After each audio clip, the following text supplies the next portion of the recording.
It's Wednesday. Hi, everybody. Welcome to the Witches Movie Coven. Yep.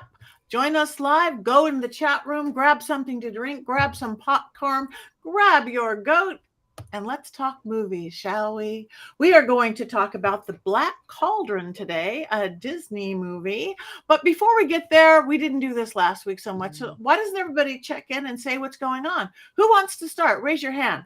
Jason. I'm really, I'm really excited because Tuesday this book came out. It's called Living Folk Religions, and it's my first and last ever academic piece is in this book on Maiden Mother Crone and exploring the history of that.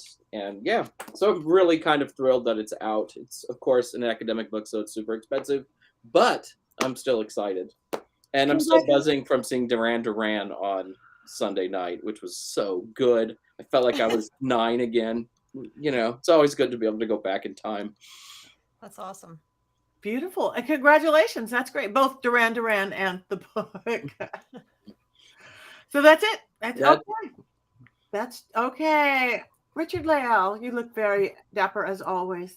Thank you very much. Not a whole lot has been going on. I'm planning this party in Atlanta on the 2nd of September, so I'm eyeballs deep in that. So if you're going to be in Atlanta on the 2nd, this is a party you'll want to attend. I get to see Heather Greene there, so I'm really looking forward to that. And then in October, I'll be in Youngstown, Ohio. And then, other little magic things that I'm working on. That's about it. No new family members this week. Just my boys and the clowns. That's about it. Thank you. Heather. Well, just have a lot going on personally with construction of my house, which has been ringing in my ear as I try to do all my reading all of my wonderful witchy manuscripts and working with authors, my usual day. But I, other than that, I did want to mention one thing is that I restore dolls, which is why I'm a big fan of haunted dolls and other kinds of dolls and all dolls. So I restore dolls. It's something I do as a hobby, very relaxing. And, so there's doll parts all around my house. And so I was sitting there and I had this extra doll. And I know that someone here, Courtney, mentioned that she had always wanted an American Girl doll, but could never afford it. So I have a ton of dolls that I'm restoring of the American Girl doll type. And so I had an extra one that was Courtney's doll that she wanted and never got. So I decided I would restore her and send it to her. So I'm going to be this is the first reveal. She's not fully done, but she is close to being fully done. So I figured I'd do a pre-reveal. Here she is. And so she is going to finish with her restoration. She just needs a little bit more done. And then she will be heading all the way to Salem to go to her forever home. So here she is. Big surprise, everybody. Look. Already tidy. Courtney is actually going to have a real doll. Thank you, Heather. This Heather sent me this text and I did not see where it was going, but she was like, what was the name of the doll that you wanted? And I had, growing up, always wanted an American Girl doll. My friends had them and I never had them. And I had kind of a rough childhood. So it was Felicity, and I remembered her being brave. Like that was what I connected with, was that her story was that she was brave. And so I was like trying to rack my brain, and I think it's this one, and I think it was because of this or whatever. And Heather immediately was like, yep, this is her story, and I remembered her. And then I didn't know why she was asking me, but then she sent me a text and said, I have one and I'd like to restore her for you. And I burst into tears, and my inner child was healed in that moment. It was I can't thank you enough, Heather. I know that is shocking for anybody watching that I would actually ever want a doll, but this was the only doll as a kid growing up that I ever actually wanted. And look at her, she's so beautiful. What's really exciting is when we decide what soul to put in the doll so that it's haunted for you forever. That's really going to be the cherry on top of the gift. She is beautiful, and she looks like she could be your kid, Courtney. She's not her. Yes, I she's love very her so pretty. much. Yep, she will be. I just gonna make her little pink curls more perfect, and just get her dress a little bit ironed, and then she'll be headed to you for her. Like I said, for her forever home. I have a ton of them. I like to restore them and find them new homes, clean them up, customize them, do that, and find new homes for them to have new friends. So that's one of my weird hobbies. And I do the older dolls too. And I just got a 120-year-old doll that I'm going to do some restoration on. I will reveal her next week after I fix her rear end, which is leaking sawdust right now. So she's not. I have that problem. Yeah, it's a leather dolls, right? So does Black Phillip. Yeah, see, so we'll restore her and bring her down, but this one's headed to Salem in probably by next week. I think you'll have her. I'm so happy, Heather. Thank you so much. You're welcome. I'm happy for you and for her. I can't wait to love her. Oh, she will love you back. I can't wait to see Dusty Butt. I know. That's something to look forward to. Her name is Gladys. We're not going to talk about her right now. Okay. I did see the preview. She's beautiful. I can't wait for the reveal of Gladys. She's stunning. Yeah, she is stunning. I can't wait to show you. Oh, yeah. All right. Well, thank you, Heather. All right, Courtney, on to you. I mean, how do I follow that up? But yeah, my big news for this week was that I saw The Little Mermaid, the new one. Very excited about that. I was very nervous because I don't automatically love these live action movies that they're like the remakes that they're doing. Lion King was a travesty and should have been burnt on the cutting room floor. As far as I'm concerned, I did love Aladdin, but I thought this movie was like so crucial to my childhood, and I was so afraid. And I, for the entire movie, sobbed, like violently sobbed. There was not just like tears leaking out of my eyes. I was like, because it was so beautiful. It was so well done. The songs were beautiful. Ariel was beautiful.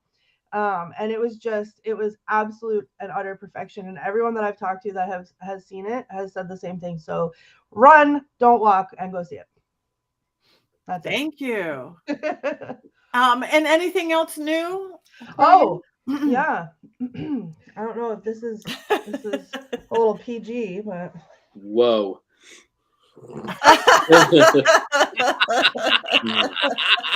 Look what we got, Heather. I see that. Yeah. I don't mind that. I wore it special today for this movie. But yeah.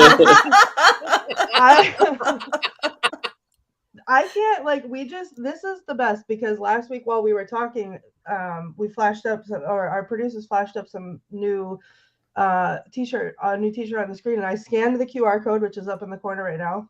There it is. And I was so distracted from people, people were talking to me. You guys were talking to me, and I wasn't paying attention because I was busy ordering these two t-shirts. So I also have this one. And it has the Witches Movie Coven on the back. So head over to Mystery Control and have no self-control like I do and order everything. So. Soon all of our movie reviews will just be on a shirt. I know. Like, we won't have to do wands up. We'll just reveal what's on our shirt. Look, Tabitha bought one too. And speaking of Tabitha, we want to thank you for that lovely note that you gave us. It was really so heartwarming and so beautiful. And Heather Greene didn't mind it. No, I didn't. Yes. Thank you. Yeah. Thank you, Tabitha. That was beautiful. So thank you, Courtney. We love your outfit. You are the dresser of the group. I've had when in doubt, wear a merch. Yeah. I've had a good week. I just got back from Dallas, Texas, doing a 3-day thing at Miracles of Joy, which was great.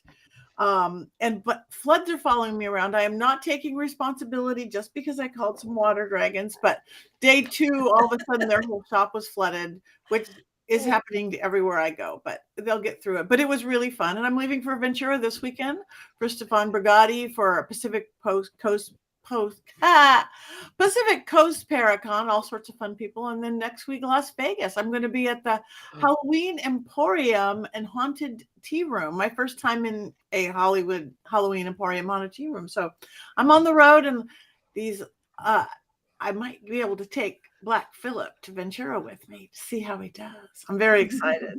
So that's it. Everything is good. So yeah, all sorts of great things. Mystery Control while you're there, buying Courtney's quotes everywhere. Check out my Power Panties.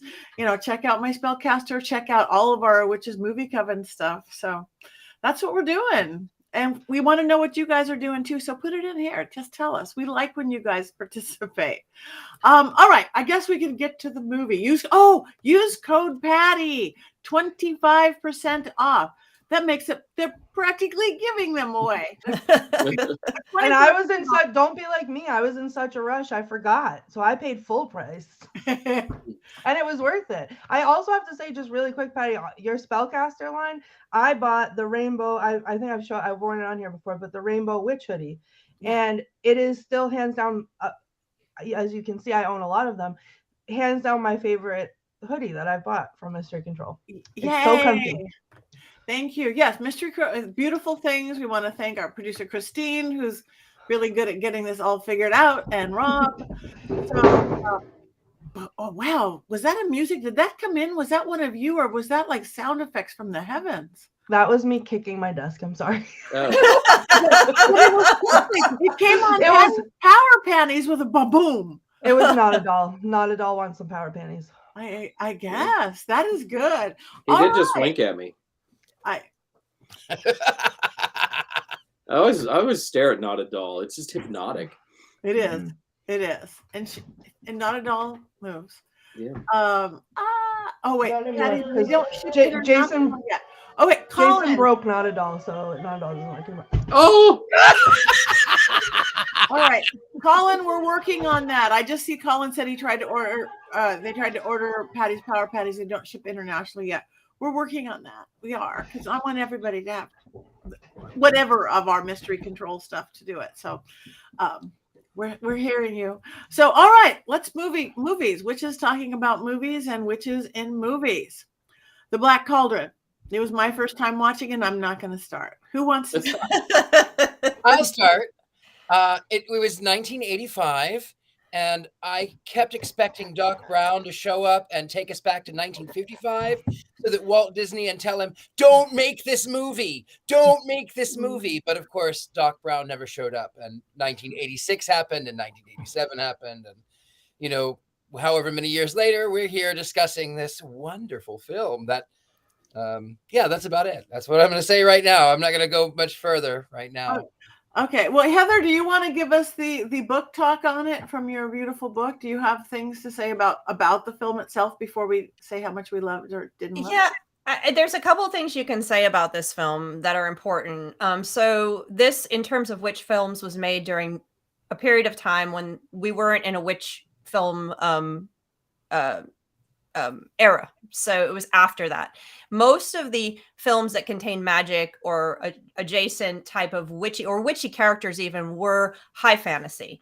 So during this period of time, think of Dark Crystal, think of Conan the Barbarian, even cartoon shows like Smurfs and what's the other one? Skeletor, He-Man. So this really is a period of time where we see a lot of this, what we call high fantasy or this medieval based fantasy in live action and stuff. That's where we're seeing most of the witches. So this fits into what was being offered at the time in terms of magical films.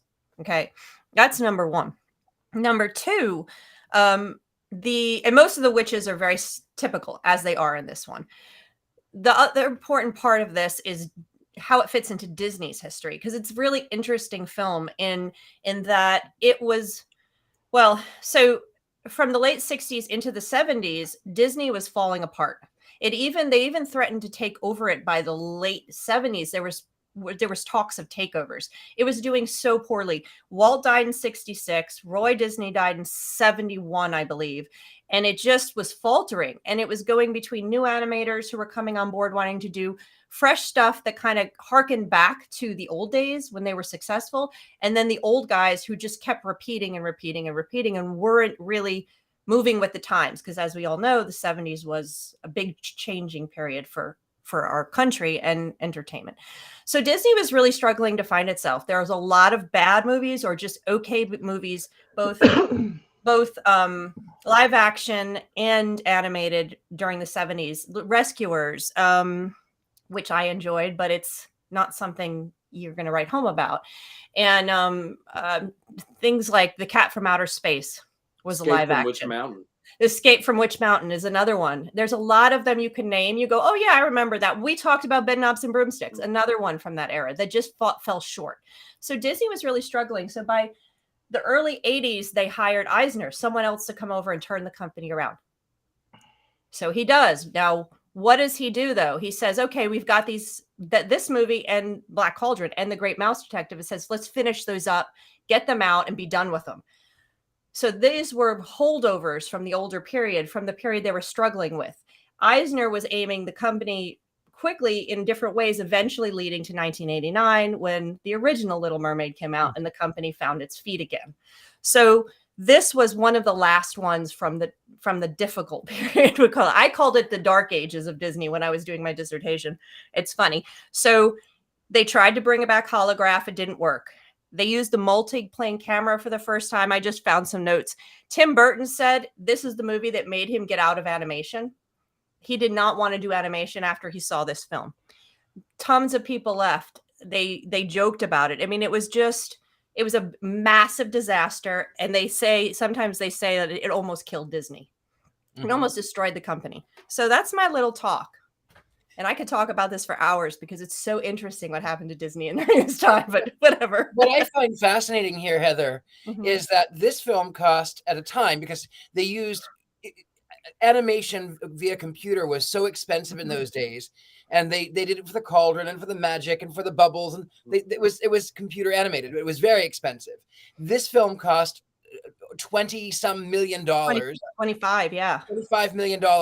And it only made like $22 million. Ironically, the Care Bears movie cost $2 million the same year. It cost $2 million to make and made $20 million. So one of the saddest things about this, though, is that this is based on a real property, not on a fairy tale. This is Lloyd Alexander's Pride and Chronicles. There are 5 of those books. I grew up reading those books in junior high school. They won Newbery Awards. They were quite acclaimed. And for any pagans out there, they're based on the Mabinogion, Welsh mythology, or the Mabinogi, as Dave the Bard just told me is the correct pronunciation. But so there's like this really kind of great pagan history to these, and they botched the whole story. This is a combination of the Book of Three and the book called The Black Cauldron. Lloyd Alexander said that he barely recognized the characters and the story. It had all changed so much over the course of Disney putting this all together. Yeah, I felt like it's a combination of it's a combination of the Smurfs and He-Man is what you're looking at. That's the quality. That's the quality you're getting here, which is really, you put the two together, you get this movie. But it was the first one to use computer animation, and they were so excited to be able to do a fairy tale-esque lore story again. They were 10 years they were working on this movie, which should tell you that it's not going to be successful in the first place. Movies that go on that long never are successful. So also the first PG Disney movie and the first Disney animated movie with no songs. So it was a radical departure from everything else that had come before. Yeah. And apparently in test screenings, the ending was so terrifying they had to adjust it because kids were like leaving the theater and like crying and screaming. And I wish they would have left that in. Actually. Yeah, I wish there was a cut. I wish there was an original cut of the film. It is scary. And it's funny. We talked about how some of these other films, we talk about how Maleficent and and the Evil Queen are so scary, and they were so scary. And Wicked Witch, those are nothing compared to this. With the what's his face? The Horn, is he called the Horn King? The Horn King, yeah. The Horn King. That's scary. And I frankly don't remember seeing it in the 80s. I know I did. I know I saw it, but I don't remember. It must have not had an effect on me. Well, the thing is, even I just watched this film, and even if I would have watched it in the 80s, there's not one thing that I can actually remember. It's like you said, it's a bad episode of the Smurfs meets He-Man. Mhm. It really is. It's pretty Unfortunate. It is. It's most unfortunate. One of the things though that I will tell you that I couldn't stand, that it was what's his name? Gurgi. I kept wanting him to say, "My precious." Yeah. The That's character awesome. of Gollum was based on Gurgi, and Andy Serkis has said that he was inspired by the Black Cauldron's Gurgi. Well, there you go. Yeah, so you're right on the money there, Richard-Lael. Wow. Yeah, we have one person over here in the comments said that Don Bluth left Disney so he could actually make animated movies, and that's true. And that happened right before this time. He was one of the new animators that wanted to make classic animated movies in a good way, and he was frustrated with the turmoil at Disney at the time, political turmoil inside the company. So he left, and he wound up doing American Tail at that time, and The Secret of Nim. I loved The Secret of Nim when it came out. Oh, it's so good. Nim. And I loved American Tail too. So he actually was more successful with these films during this period of time in the 80s. So that was a smart move on his part, I have to say. I had trouble staying with it. I had so much trouble staying with it. I was just, okay, let me watch the paint on the wall. Let me watch it. But the part that really bothered me is it seemed like it was all this like almost like critter cruelty or animal cruelty, and I just can't handle that. Even the little Grugy or whatever his name is, like they're so mean to him. I just thought it was cruel. And I couldn't get past that. Is that just me, or was it just they just put extra cruelty?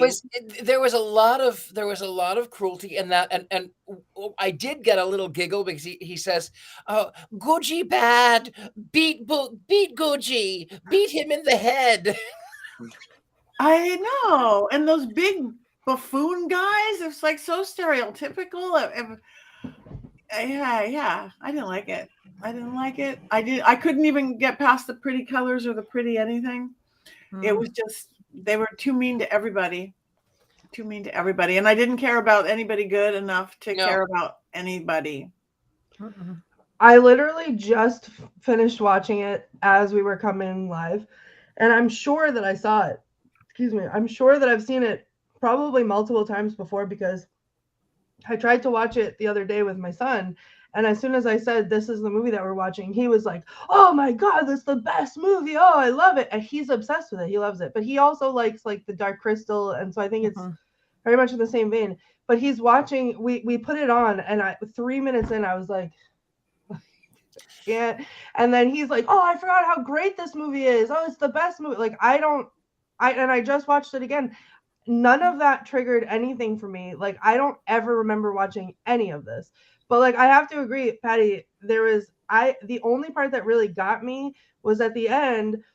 I was like, again, I'm like, I have it on and I'm paying attention to other things while I'm listening to it. But when he's going to jump in the cauldron, and then Gurgi says, no, like Gurgi has no friends. And then he leaps off the thing into the cauldron. I was like, are you kidding me? Like, I am not emotionally stable enough to be watching this. Like, this is not okay.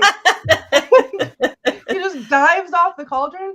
But I will say one thing, I will give it this, like the sidekicks for me in this, like the quintessential Disney sidekicks, it felt like there were so many of them, and I kind of did enjoy them a little bit. Like I wasn't connected to the story, but like the cute things with the weird voices and whatever, like, and then in the beginning when they were talking about what's the pig? Henwen. Okay. He's actually based off of a goddess, but go on. Oh, well, okay, great. Because the one thing that I really did connect with was the way that they were talking and treating Hen-Wen in the beginning. And I was like, why can't this be my life? And they were like, oh, just feed the pig and brush the pig and let the pig be a pig. And I was like, me? Like, why not me? Next time But, I like- see you, I'll brush you and feed you. It'll make you feel I'd better. be like, oh, why does the pig have visions? Like, okay. The pig yeah. was awfully cute. Yeah. So that was that. And the was way that certainly they kept some calling him pig. like Some pig. some pig, yeah. It looks like Charlotte from Charlotte's Web. Yeah. Yeah. I mean, TW, it's the period, yeah. same period of time too. The animation, it was such 80s animation. Yeah. But yeah, I just think like and the way that they kept calling him like the pig, like everyone else was like, I think there was one quote and I couldn't really find it, but they were like, you know, I was looking for like a lord or like a, you know, a fierce warrior, and he's like, no, I'm just a pig keeper. And she was like, oh, well, I guess you could just like come along then because like you're useless. Assistant Okay. pig keeper. He's Yep, thank you. He's Right. or as they call him also in the film, Pig Boy. You hear Yeah, that pig a lot. Right. boy, over and over again. It was like Yeah. pig boy. And I felt sorry for the pig, even the magical pig. Everybody. I cried for the animals. I cried for whatever they were. But the heroine, the fairy woman, princess Peach, Elonwy. whatever her name is, Elonwy. Elonwy. I just couldn't stand her voice. I really just wanted her to shut up. Oh, Hello. this Talk is about cruelty to animals. That was cruelty to these pig ears. That was this is making me cry today. You know, I expected people not to like this film. I remember when it came out, it made no impression on me at all, and I had read the Chronicles of Prydain before. And I remember I finally found it in the 90s and I was like so excited. And then I was heartbroken when I watched it because they get so many of the characters wrong. Gurgi is not a little bear badger thing. He's basically like a Sasquatch, a skinny Sasquatch who can ride horses. Very much kind of the European wild man myth. Fluter Flam is not 80 years old. He's young. He's got pretty hair. He's taller. He's quite regal. They got Fluter Flam completely wrong. Curl. Yeah, I don't know why I like Fluter Flam so much, Weird. but there's something about him that I really like. And Elonwy, of course, has red hair and not blonde hair, though some of her characterization is on point. So there's a lot about this movie that I hate, but John Hurt as the Horn King gives an absolutely terrific performance. Terrifying. Some of the art is beautiful. The backgrounds, the character design for the Horn King is absolutely terrific, as is the cauldron itself. There's also sort of the end credit scenes where there's just some really, really pretty art. I want this to be a great film, and I know it's not, but at the same time, I just can't hate it entirely. And I find things to like about it while I'm watching it. But maybe just because I like the original story so much. Don't you think, though, and maybe, Jason, this would be for you, that with given what Disney does with their live animations, they run out of ideas and they try to keep themselves relevant and they try to keep these stories in line. Now, they may be good. The Little Mermaid is the #1 film this week. And we got a glowing recommendation from our own Courtney Buckley. But given today's standards of film, do you think it is possible that they could revive it and make it better with a live action?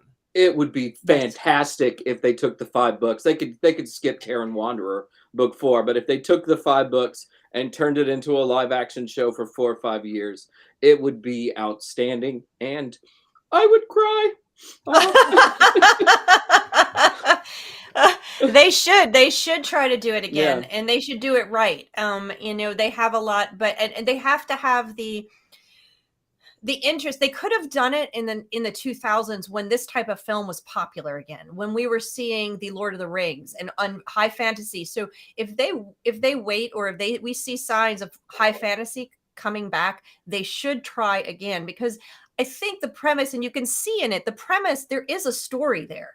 They just didn't focus on it. And I think they probably, and 10 years, 68, I think I had 68 different animators working on it. It's going to fail. and then they rushed it out to get rid of it. So there was a lot of problems with it that had nothing to do with the attempt to animate again. So I wouldn't mind if they tried again. I think there's something there. So what? I said it, didn't I, Richard-Lael? You're pointing at me. I didn't mind. No, I did mind the movie. I'm not going to say that. Yeah. I wouldn't mind if they tried again. I would. But what do you think that is? Okay, if it's based on good books, good real story, they know what they're doing. Is it like death by committee or something? They couldn't agree. I just always wonder when something like crashes so badly. Well, in the case of this one, the actual there was infighting with the animators and the artists when all of this was happening. They changed from CEO to CEO from who was running the overall company, and they just kept churning out bad ones that were not pulling in profits. Literally, from my research, there was talk about the company being taken over. That's how bad they were doing in the 70s.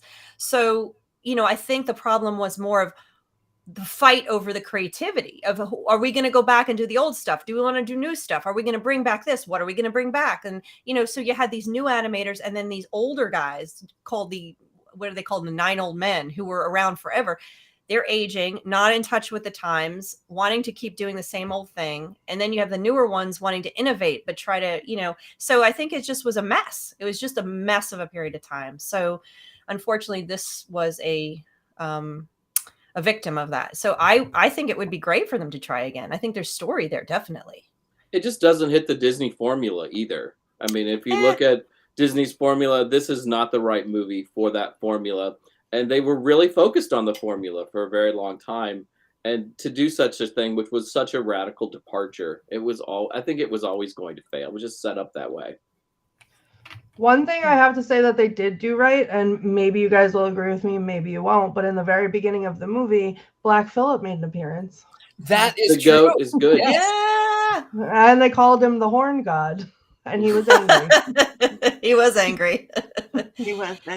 And speaking of, who is Black Phillip's friend, Jason? I have many goats, and I always feel bad because I don't have any dolls. So I just thought I would bring out all of the stuffed goats over time. This is my mini goat, and he's very cute, and he's just hanging out with Black Phillip. I see another one behind you. Yeah, there's a little baby goat. Another one behind me. Yeah, right above your head. Oh. I'm pointing like you can see where I'm. Yeah, that looks like a witch.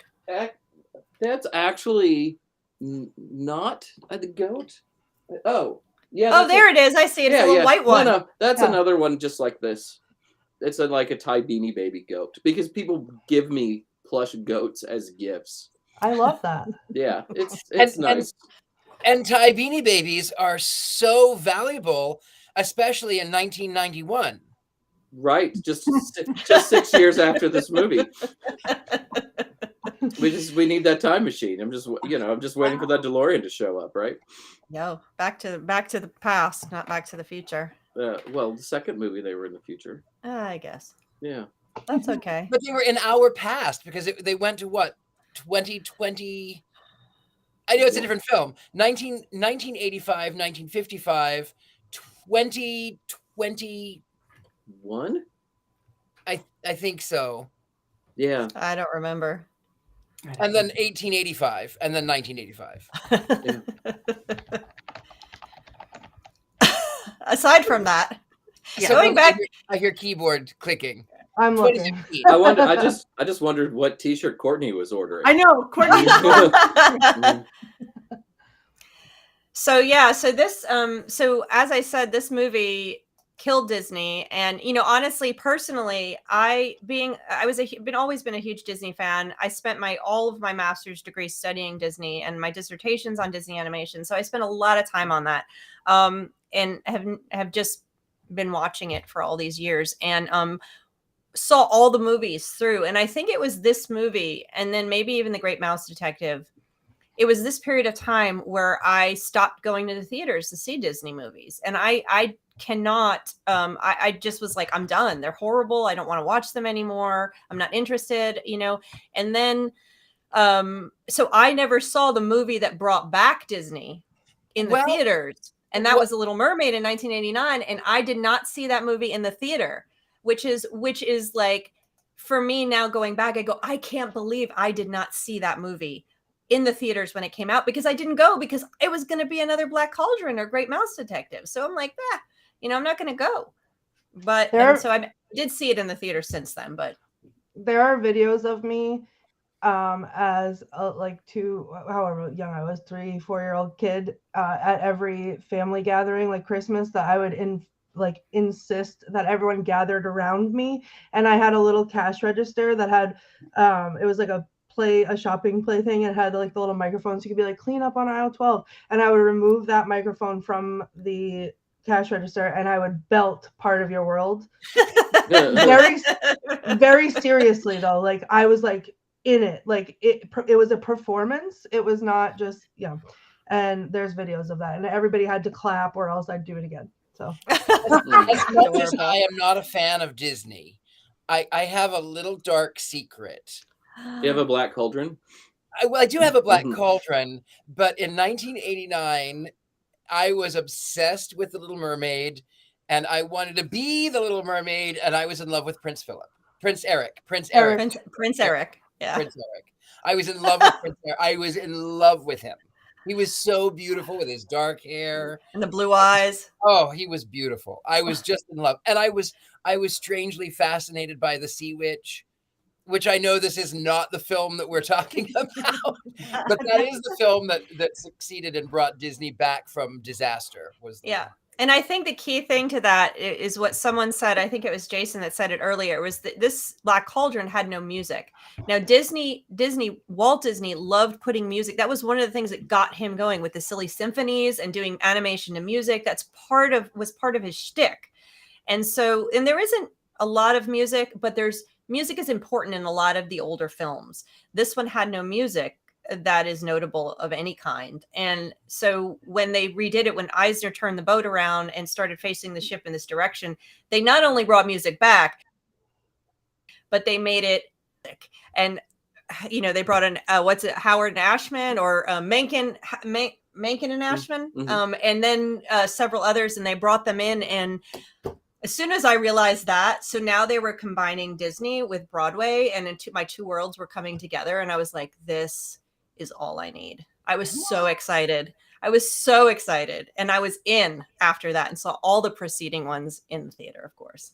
There's an alternate universe though, where the Black Cauldron has music and songs like Not Just an Assistant Pig Keeper and I would love it. I'm Making an Army of the Dead and Rumblings and Grumblings when you're introduced to Gurgi. And I would really like to see that. I think that would be fantastic to turn it into a Broadway musical, Jason. I think you're onto something. Yes, I like it. I would see it. And I just want to say, because it just died 2 days ago, speaking of music and beautiful music in Disney films and things, my friend Milt Larson just died 2 days ago. He was the starter of the Magic Castle, and he had the Variety Arts Center. I've worked with him since I don't even think I was 21 years old. And he wrote things with Richard Sherman from like Chitty Chitty Bang Bang and Mary Poppins and all that. I mean, he made a nice old 92. He was at the club till late the night before. He died in his sleep. So he did it all right. But I'm going to miss that guy. I've known him my entire adult life. So goodbye, Milt. Bye, Milt Larson. Speaking of magic and Milt Larson, magic in this film. There was a certain amount of magic, and I like Henwen. It is actually a Welsh goddess, and she is oftentimes depicted as a white pig because it's a sign of the mother and fertility. And the witches, by the way, were hilarious. I loved them. They were great. They were stereotypical, but they were great. Why was the one witch wearing the headband? It was like an exercise headband. I couldn't get over that. It was the 80s. It was the 80s. I thought it was so good. It was so good. Into the oldies. She was doing aerobics and stuff. Yeah. Until she kept her girlish figure. I love it. You know, she's was, like, listening so- to she was, like, Olivia this, like- Newton-John. You know, They were so it's the classic Macbeth witches that are used in all of the things, and they actually their skin turns green at one point. It goes back and forth. I can't remember. They get angry, and I think the skin turns green when they get angry. So there it's she is with her headband. She's right there with her headband. yeah. Did she? We Yeah. it passed. Yeah. Oh, there she is. Yeah. So they're very stereotypical. They were perfect, but they, you know, if we're talking about things that kind of made us scratch our heads and wonder, is what I couldn't get over was that he threw the pig over into the moat, and then that was it. And then you don't see Henwin to the end again. And I kept going like, aren't you worried? I'm like, you just threw the pig into the moat, and then that's it. I'm like, I had that on my head the whole time. I'm like, what about the pig? What about the pig? Well, sorry, that was what was bothering me the whole time. Animal cruelty. Animal cruelty. Go jump, Henwen. And then he throws Hen. You would think he would try to get out and go find her right away, but then he gets absorbed into the whole thing, and he's dealing with witches and Gurgi, who just sacrificed his poor self for the good of the world. Too soon. I'm not ready to talk about that part. Yeah. Gurgi. Yeah. That's the only emotional punch Gurgi in the has whole no film. friends. I loved the quote that Mary Jane pulled up, because the young one, Mary Jane says, the young witch, the only funny quote in the film, you don't mind if I pluck your harp. That one I did actually laugh out loud with. I went, that's a double entendre. Yeah, those witches were good. They were okay, but I think still most of it was very much like a Saturday morning cartoons, which probably a lot of people don't remember or don't know what they were, Courtney, right? They didn't have Saturday morning cartoons. Had Saturday morning cartoons. Did you? I don't know when they ended. Listen, I don't. This movie came out in 85. I came out in 86. So I was right behind it. I used to watch X-Men. Spider-Man, the Tick. Spider-Man. Yep, the Tick. I used to watch, there was a whole host of them. I was big into like the Ninja Turtles, all that, all the Saturday morning cartoons. When did that end? I don't even know. When cable when cable came in, like probably late 90s. Yeah, late 90s. Okay. Well, that was a big thing. I mean, an hour and a half with the Smurfs.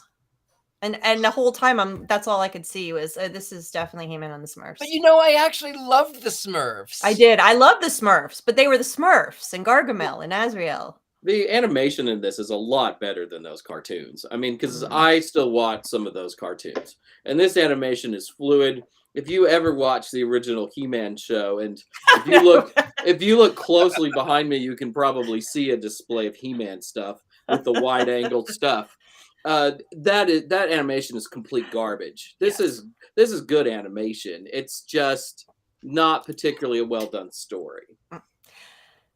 Yeah, I think their animation could have been better. I don't like the character designs. I really hate the character designs. That's what I'm talking about. Is the characters themselves look very simple compared to what Disney normally does. That's exactly right. The backgrounds and the king, he's way more complex. So maybe that's part of the creativity arguments they were having. There's a couple of pictures of Richard Burton's character designs, and they are awesome. They're floating around online. However, they just probably don't. They shouldn't be in a Disney movie in 1985. But maybe now, because things have changed. I think like you can be a little bit more adult in a Disney movie than I think you could back then. Right, that's true. All right. Well, I guess we've talked it. So I guess we have one thing left to do, and that's vote on it. Okay, we want you guys out there. Hi, Suzanne. Hi, Tabitha. Hi, everybody. So, wands up, wands down. The Black Cauldron, 1985 Disney movie. It is a noble failure. It is a failure, but it is a noble failure. And I do think it is worth watching. I do think that there are some redeeming qualities. I am usually the one doing the thumbs down, and I am giving this like, a 50-50, 55-45, kind of up. Not enthusiastic, but I still think it's worth watching. Just watch it for John Hurt, who's fantastic as the Horn King. That creepy voice and that good animation. Sorry, I'm very passionate about these things. I feel like I can't give it a full ones down just because I felt so represented by the pig that got fed and brushed, and so that's where I'm at. And because R.I.P. poor Genji or whatever, Gurgi. Poor Gurgi. Yeah, I agree. I'm sorry, I didn't mean to. Okay, I agree with Jason. You should watch it because I think you should watch everything. And to know it's good, you need to see what's bad. But I have to say, a comment in the thing, it says you all would probably hate The Last Unicorn. And I'm just gonna say I love The Last Unicorn. I do too. I love that. I love it. Absolutely love The Last Unicorn. It's a totally different movie. Okay, so I'm looking at everybody writing. We've got ups, we've got downs, we've got half and half, which is up. Juan's neutral for overall. Down, more downs than up. I'm down just for animal cruelty. Sorry. I don't need to see it to say down. Lisa, you're killing me. That just hurts. Hurts me. Such formative books. I've wanted to be an assistant pig keeper in the 7th grade. Oh my god. I feel like if we had watched The Sword in the Stone, Jason's wand would have been up here. Because I'm not a fan of that. I just don't think Disney does this type of story very well, for whatever reason. But yes, you'll get my thoughts on that movie soon enough, I think. Okay. So you guys decide. If you haven't seen it, everybody says you should still sort of see it. You don't mind animal cruelty.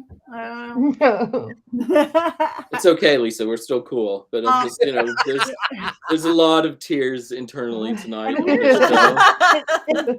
didn't have that many great quotes, right? No. There's not, 1, 2 no quotes. Nothing. Yeah, I struggled to. I looked for you guys. Because that's become like my thing, and I love it because I just want to buy more T-shirts. But I couldn't find anything. Not a lot, because I think the Gurgi has no friends bit just took everything else out of my head, and that was terrible. And I don't want to buy a T-shirt of that. So.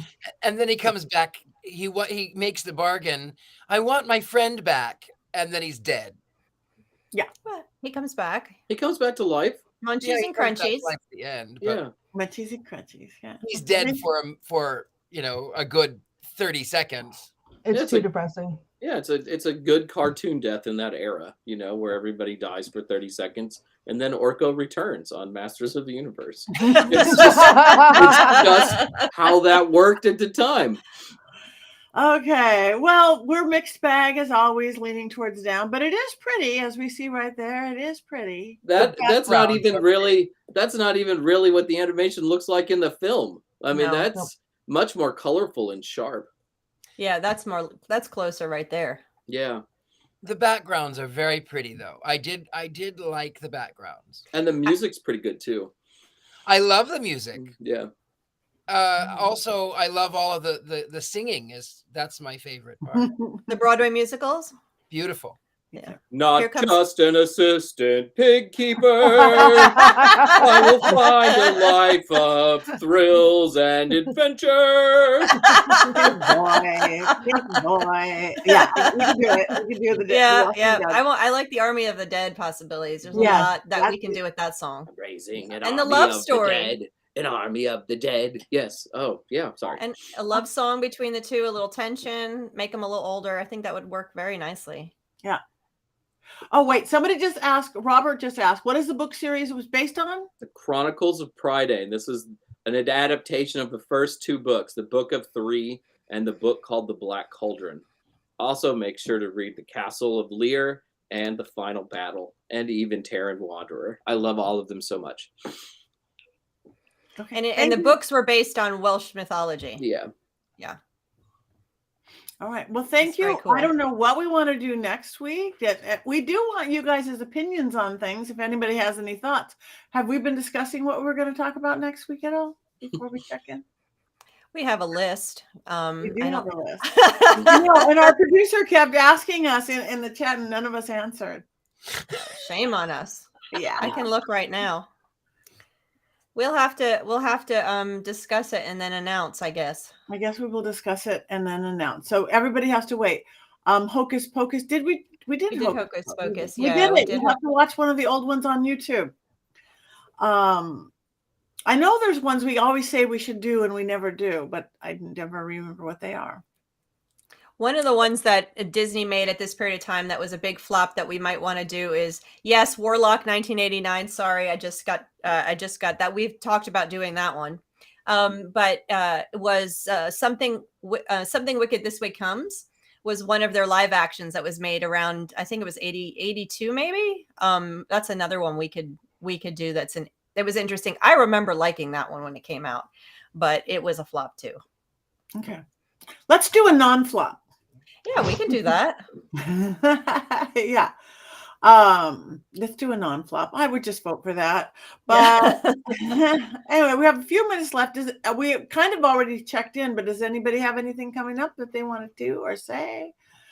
I will be in Orlando next weekend for Summer Magic Fest, which is a new indoor pagan magical gathering, like a mile from the airport in Orlando, which is pretty exciting. So really thrilled to be going to that. I'm a fill-in for Ivo Dominguez Jr., who recently had a heart attack. I love you, Ivo, because he's like one of the best people I've ever met. So I'm going to try to do as well as he can, which is not possible, but still fun to be out on the road doing pagan stuff, talking about things that aren't bad movies. Yeah, and there's lots of different things coming up. I'm doing Witches Fest, I think, but I'm not going to New York because there's online stuff and other stuff. Got that one coming up, and I'm not even sure when that is. It's in July. I forgot to mention, you guys will be very proud of me. I've finally started sleeping with the lights off again. Bravo! Yay! Bravo! That's awesome. Only took 5 weeks, so I feel like that was fine. And in the spirit of that, after we get off here at 10:30 Eastern, I'm gonna be going back to streaming my favorite ghost hunting game. A friend of mine who's never played it before is gonna play with me. So I'll be streaming on Twitch, and if anyone wants to play along and try to scare me into sleeping with the lights on again, I have sound alerts set up, and it's interactive and fun. So I am at the Themes. On Twitch, you can scan that and it will bring you there. And then at 10:30, I'll be live. Perfect. Thank you. That's and everybody awesome. else, where can people find you and follow you? Oh, you can find me on all the socials at the Themes, and on Scared and Alone at scaredandalone.com as Ghostbait, and hanging around Salem sometimes. Yeah. Well, and I'll go ahead and go. So you can find me. I'll be teaching at University of Magicus. I've got one coming up on Sunday. So if you are wanting to know about magic, come to universitymagicus.com. Patti Negri is there. Father Sebastian is there. Lots of people are there. Lots of magic. We're trying to get Heather Greene to get there and talk about her on the dolls. Jason and everybody. It's a great school. Yes. universitymagicus.com or magicu.org. We have like 20 teachers now and different paths, all different, different paths. So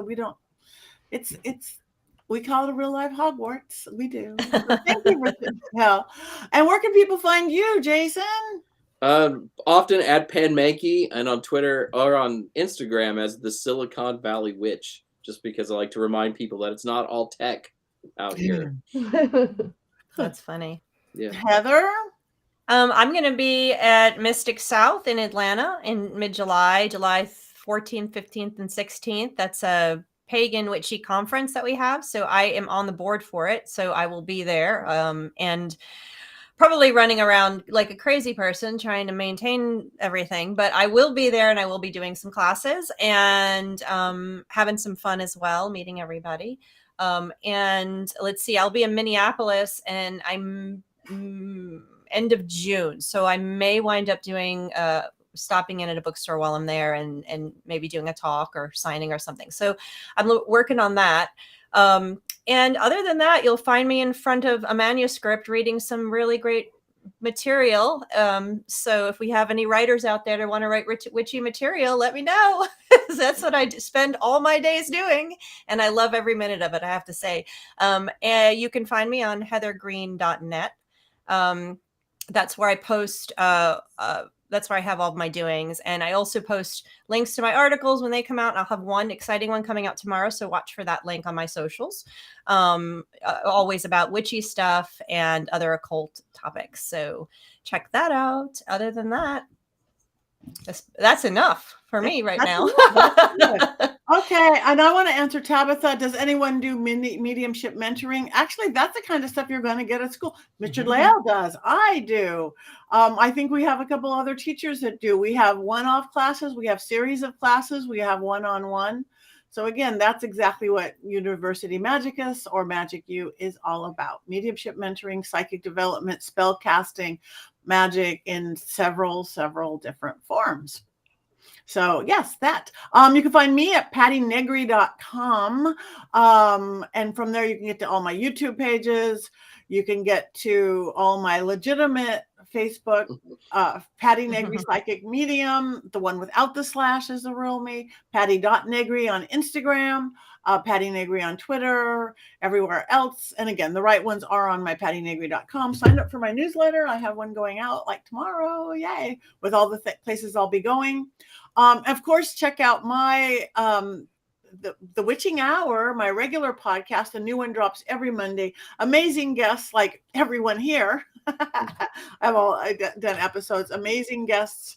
And we just talk about fun and witchy and empowering kind of stuff. So that's everywhere that you get podcasts. And in video, it's on my YouTube and on paraflix.com, my streaming service. So if you like paranormal and magical and horror and all that, check out paraflix.com, Paraflix. It's a streaming service where if you figured you've already seen everything on Travel Channel and you've already seen everything on Discovery, we have 90% new content that you haven't seen, and it's good. We're real picky about it. And Travel Channel, I don't know if it died today, but my show Ghost Adventures just moved to Discovery as of today, which is awesome. 10 times bigger audience. Yeah. But that's good. Yeah. So it's awesome. Yeah. I gotta chase around Josh Gates everywhere, my boyfriend. My husband. He was there today too. I checked it out. So anyway, that's it. We want to thank everybody. We've never been like 3 minutes early before. So do we cackle for 14 minutes? I do have one more Black Cauldron story. Oh, yes. That I can fill some time with. Yeah. So the movie came out in 85, and then in 1988, I went to Disney World for the first time. And, I'm going through all the gift shops, and there's this weird little creature in all the gift shops. And I was like, what is this? I've never seen this. And they said it was Gurgi. They'd made a ton of Gurgis, and they basically were all 50% off because no one had seen the film and nobody knew who he was. Yeah. And I, even as somebody who at that point had read the Chronicles of Prydain and was a huge fan of the series, because he doesn't look like he does in the series, did not recognize him at all and passed on my opportunity to buy a plush Gurgi. Elanwi is the only Disney princess, too, who's not with the other Disney princesses. This movie has really been abandoned in a lot of ways by Disney. I'm surprised because you can't sit with us as of the other princesses. Yeah. They want to forget this one and the Song of the South. Bad. They want to forget the existence of both of these two movies. But at least you can still stream the Black Cauldron. You can't stream Song of the South, and for good reason. Yeah. For that, yes. All I want in my life now is a plush Gurgi so I can be his only friend. They are available. You can find them. Can you? eBay. Probably, if they were half price and not made, they're probably like collectors now for her. They seem to have made a lot, though. Like they had made a big mistake. She's shopping. Courtney shops during the podcast. I found him. Yeah. But what is he supposed to be? He's not supposed to be like a Sasquatch. I mean, he looks like a dog. He looks like a dog. I thought he was a Shih Tzu. Yeah. Yeah, that's not what he is in the books. Like the book's totally different. If you can Google Gurgi and see pictures of what he's supposed to look like. I don't know what he is. You can order him on Walmart. Ooh. It's like a Beanie Baby one. Yeah. Well, maybe there's a little audience for him after all. Actually, there some people who have watched this film are absolutely fanatic about it, and they go in and they collect. There is a Funko Pop of Gorgie, whatever. There was a breakfast cereal that had him. There was a lot of these little one-off toys. So now they're there. It actually has a following. Why does it have a following? I don't know, but it has a following. Well, to save the animal from animal cruelty. Yeah, throwing the pig into the moat. The pig was fine at the end. The pig was fine. I was concerned. There were no ham sandwiches eaten at the end of the film. The pig was fine. No, they didn't suffer. He didn't torture. So you made it through life. You didn't mean you weren't mistreated. After being thrown in the moat, the pig better have had a lot of food and a lot of brushing, because that's all it's good for. Pig boy was not good. My desperate bid to waste time has proven effective. It is now 7. So we have one more thing. We want to thank everybody. We want to thank you for your comments, whether we pull them out there, we watch them, we love them, we thank you. Come back next week, and it's a secret what we're going to do. We don't know what we're going to do. We want to thank our producers, Rob Cohen and Christine Roth, and Co-Conspiracy. And remember to go shop for everything at mysterycontrol.com, from the panties on up to blankets and everything else. So, all right, one more thing to do at 7 o'clock. Witches go.